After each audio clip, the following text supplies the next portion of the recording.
여러분 안녕하십니까? 경제가 매우 어렵습니다. 여러분 일과 스트레스에 지칠 때, 몸과 마음이 힘겨울 때 사계절 대표 한방차인 쌍화차 한 잔으로 피로를 회복하시기 바랍니다. 차 한 잔의 힘이 절망을 희망으로 바꿀 수도 있습니다. 이것이 쌍화차의 강한 활력 에너지입니다. 쌍화차는 혈이 부족한 분을 위한 사물차와 기가 부족한 분을 위한 환기건중차를 합방한 음과 양을, 기와 혈을 보양하는 기혈차입니다. 사물차는 천공, 당기, 백작약, 숙지왕, 환기건중차는 환기, 계지, 백작약, 감초, 대추, 교이, 건강으로 구성되어 있습니다. 교수님, 그럼 쌍화차는 어떤 분들이 복용하면 좋을까요? 네. 쌍화차는 원기가 부족하고 심한 운동이나 노동을 하시는 분, 큰 병을 앓고 난 분들에게 좋을 뿐만 아니라 일반인에게도 건강 관리에 아주 좋은 효과적인 활력차입니다. 교수님, 쌍화차를 만들 때 법제를 해야 한다고 해요. 법제는 왜 해야 하는 거죠? 네. 법제란 사람들의 체질을 고려하여 약재의 효율성을 최대한 높이기 위해 약초를 가공하는 과정을 말하는데요.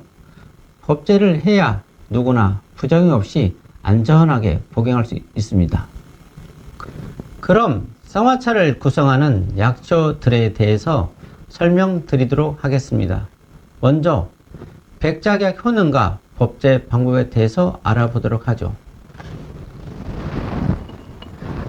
백작약은 성질이 차고 맛이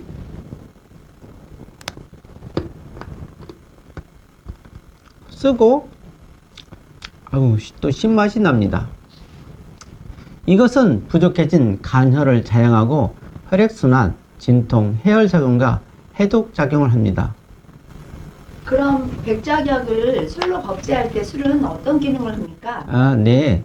술은 보통 황주를 사용하고 에틸알코올 함량이 10에서 20% 정도로 사용하시면 됩니다. 법제할 때는 약재에 황주를 뿌려서 내부까지 스며들게 하고 팬에 덮어서 색이 짙어질 때 사용하면 되고, 이렇게 하면 혈액순환을 원활하게 하고 어혈을 풀어주며 풍을 제거하는 효과와 유효 성분을 쉽게 우려낼 수 있습니다.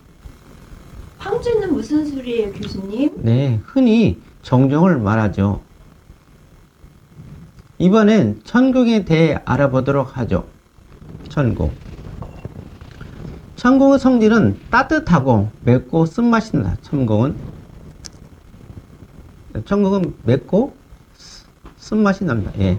이것은 어혈과 풍을 제거하고 혈액순환과 기를 잘 돌게 하여 생리통, 두통, 타박상 등에 주로 사용합니다. 그럼 교수님, 네. 천궁은 무엇으로 법제하죠? 천궁도 술로 법제해서 사용해야 하는데요. 천궁은 약재가 이렇게 두꺼워서 술을 충분히 뿌려 내부까지 스며들게 하고 팬에 덮어서 색이 짙어지면 사용합니다. 천궁의 혈액순환 촉진 작용을 강화하기 위해서는 이러한 법제 과정이 꼭 필요합니다. 자, 이번엔 당기에 대해 알아보도록 하겠습니다. 당기는 혈 부족을 치료하며 데커시놀 성분이 혈액순환을 개선하여 신경통, 관절통을 이완시키는 작용을 합니다. 또한 당기 속 데크루시안 성분이 뇌세포를 활성화하여 치매를 예방합니다. 당기의 혈액순환 촉진 작용을 강화하기 위해서는 법제를 해야 하는데, 당기는 두께가 얇아서 술로 뿌린 후 살짝만 덮으면 됩니다. 참고로 이것은 당기 신이라고 하는데요. 당기 신은 우리 흔히 공진단 등과 같이 보혈 작용에 사용하고, 이런 당기민은 교통사고로 인한 타박상 등과 같이 어혈을 제거하는 데 사용하게 됩니다. 다음으로는 숙지왕에 대해 알아볼까요? 이것은 성질이 따뜻하고 단맛이 납니다. 숙지황은 카탄풀 성분이 풍부하게 함유되어 있어 혈당 상승을 억제하여 당뇨를 예방하며 면역력 강화와 보혈작용, 월경불순 등에 사용합니다. 숙지황 성분은 몸에 찬 사람에게는 설사나 복통의 원인이 될 수 있으므로 시중에 유통되는 9번 찌고 말린 구중급한 것을 사용해야 합니다. 교수님, 숙취한 구입은 어디서 하나요? 숙지황은 의약품과 식품으로 구별되는데 식품용으로 약초 전문점에서 구입할 수 있습니다. 그럼 다음으로 환기에 대해 알아보도록 하겠습니다. 환기는 기가 부족할 때 오는 탈환과 자궁 탈출과 기가 부족해서 오는 사지무력, 다한증과 심근경색, 고혈압에 사용합니다. 교수님, 그럼 환기는 왜 꿀로 법제해요?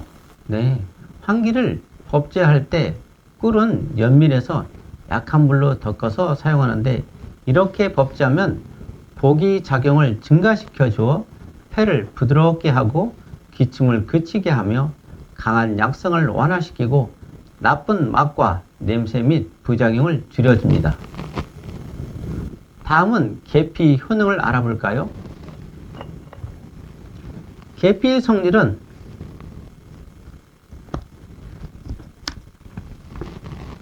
따뜻하고 맛이 달며 맵습니다. 이것은 혈액순환을 원활하게 하여 고혈압, 동맥경화를 예방하며 혈당 조절, 관절염과 전립선 등에 주로 사용합니다. 계피는 껍질을 벗긴 것을 말하며 육질이 두꺼운 것을 사용합니다. 교수님, 계피는 왜 껍질을 벗긴 것을 사용하나요? 껍질을 벗기는 이유는 약용 부위가 아닌 부분을 제거하여 품질 및 치료 효과를 높이기 위해 사용합니다. 이번에는 감초에 대해 알아볼까요? 감초는 72가지의 강물성 약재와 1200가지의 약초를 중화시키는 효과가 있습니다. 주로 소화 촉진, 염증 질환과 해독 작용, 스트레스를 완화하는 데 사용합니다. 감초를 해독 목적으로 사용할 때는 이렇게 생감초를 사용하고 보익 목적으로 사용할 때는 꿀로 연밀하여 팬에 덮은 약한 불로 덮어서 사용합니다. 흔히 감초를 줄기를 사용한다고 생각하는데 감초는 뿌리를 사용합니다. 이번에는 건강의 효능과 법제 방법에 대해서 알아볼까요? 이것은 성질이 따뜻하고 매우 맛이 납니다. 건강은 경맥과 몸을 따뜻하게 하고 양기를 회복시키며 고혈압, 심혈관 질환, 생리통에 사용합니다. 특히 생강을 사용할 때는 생강이 껍질이 성질이 참으로 반드시 껍질을 제거하고 사용하고 건강을 사용할 때는 데워진 팬에 골고루 저어가면서 덮어서 사용합니다. 자, 마지막으로 대추에 대해 알아보겠습니다. 대추는 피부염, 관절염, 구내염 등의 염증 완화 작용을 하며 특히 갈락토스 성분이 스트레스를 완화시켜 불면증을 개선해 줍니다. 대추씨는 제거하고 사용해야 하는데 다만 불면증에 사용하는 대추씨에 대해 꼭 구별해야 할 한 가지를 소개해 드리겠습니다. 불면증에 사용하는 대추는 이렇게 맷대추를 산존이라 합니다. 일반 대추 씨와는 완전히 다르죠. 그럼 쌍화차를 직접 만들어 보도록 하겠습니다. 교수님, 쌍화차를 만들 때 약재는 얼마나 필요해요? 그리고 걸리는 시간은요? 네, 생수 1리터 기준으로 백작약 10g, 당귀, 청구, 숙지황, 황기 각 4g, 계피, 감초 각 3g, 건강 3쪽, 대추 2개를 법제한 다음은 약탕에 넣고 1시간 정도 달이면 됩니다. 교수님, 쌍화차는 언제, 어떻게 복용을 해야 가장 좋을까요? 네, 쌍화차는 아침, 저녁 한 잔씩 따뜻하게 해서 공복에 꾸준히 복용할 때 가장 효과가 좋습니다. 여러분, 잠시 집안의 화초들을 둘러보세요. 혹시 시들어가는 화초가 보이면 쌍화차를 희석해서 줘보시면 오래지 않아 화초가 푸릇푸릇하게 되살아나는 것을 볼 수 있을 것입니다. 이것이 바로 쌍화차의 재활 효과입니다. 쌍화차의 다양한 효능을 최대한 끌어올리기 위해서는 반드시 법제 과정이나 추출 방법, 위생 관리적 측면까지 고려해야 한다는 점 잊지 마시기 바라면서 다음 편에서는 겨울철 폐 건강을 위한 약초, 약 도라지에 관해 새로운 정보를 전해드리겠습니다. 감사합니다.